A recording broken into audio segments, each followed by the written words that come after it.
Bonjour et bienvenue sur le podcast qui t'aide à transformer ta vie avec les pierres. Je m'appelle Angélique, je suis la cofondatrice d'universminéral.fr et notre mission est de vous aider à travers les pierres à vous reconnecter à vous-même pour incarner votre plein potentiel.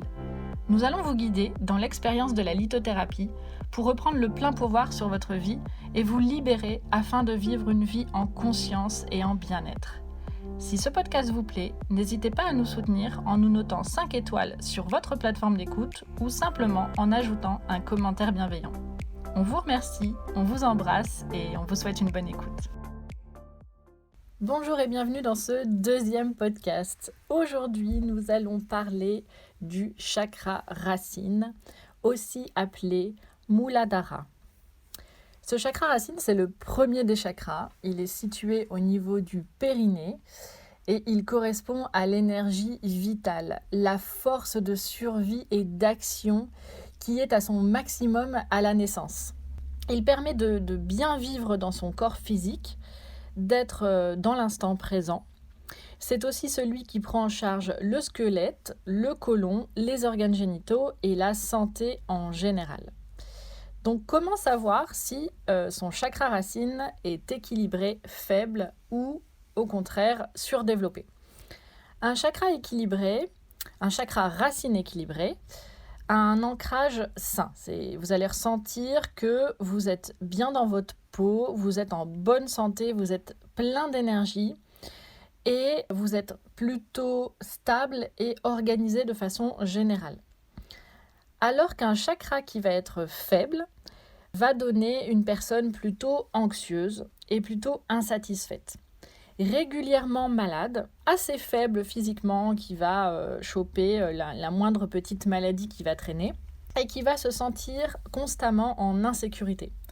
C'est aussi quelqu'un qui va penser beaucoup trop, qui va tout remettre au lendemain, qui va être désorganisé et qui va être déconnecté de la réalité, donc plus du tout ancré dans l'instant présent.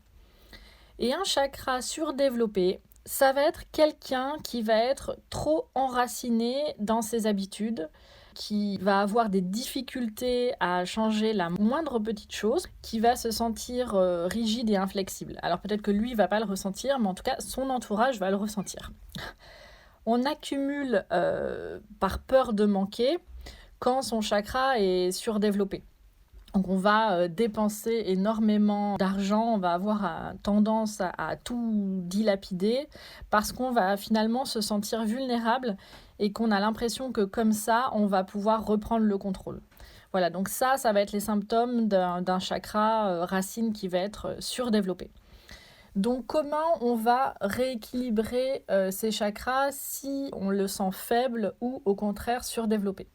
On va travailler avec les pierres qu'on va appeler les pierres rouges, qui sont donc associées à ce chakra racine. Ce sont elles qui, par leur symbolisme et leur énergie, vont contribuer à stimuler, à dynamiser l'énergie vitale déficiente ou en baisse. Le jaspe rouge, par exemple, qui va être plus lié à la terre, est excellent pour l'énergie du bas du corps, en particulier dans les jambes. Donc généralement, c'est une pierre qu'on va recommander pour les activités comme le sport, la randonnée en montagne, l'escalade, les sports de glisse ou les sports nautiques. On va avoir le grenat de couleur très sombre qui va stimuler plutôt les fonctions internes, en particulier l'énergie sexuelle. On va avoir le rubis.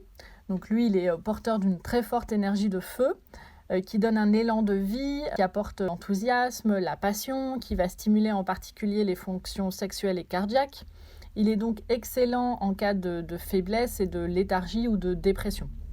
Évidemment, il faut avoir de quoi s'acheter des rubis, mais sachez que le rubis existe certes sous sa forme précieuse et taillée, mais vous pouvez tout à fait en trouver sous sa forme non-gemme, ce qu'on va appeler non-gemme, donc non cristallisé. Et ça fera exactement le même effet. Et ensuite, on a aussi la spinelle rouge, qui est moins connue que le rubis et qui est pourtant assez similaire sur le plan énergétique. Et comme le rubis, ça va activer une énergie et la faire monter dans tout le corps. Alors ces pierres rouges, comment on va travailler avec? Alors soit on va les mettre dans sa poche sous forme de pierres roulées, Soit on va les porter sur soi pour avoir constamment cette énergie d'ancrage proche de nous, soit on va le poser sur son bureau par exemple, ou dans la pièce où on est le plus souvent, pour de temps en temps tenir la pierre dans ses mains et essayer de se concentrer sur l'énergie et donc les points en fait qu'on a identifiés qu'on voudrait changer. Essayer de communiquer quelque part de façon énergétique avec sa pierre pour travailler le chakra qui est donc soit faible, soit surdéveloppé. De mettre une conscience dans la pierre et de lui permettre en fait de nous transférer son énergie.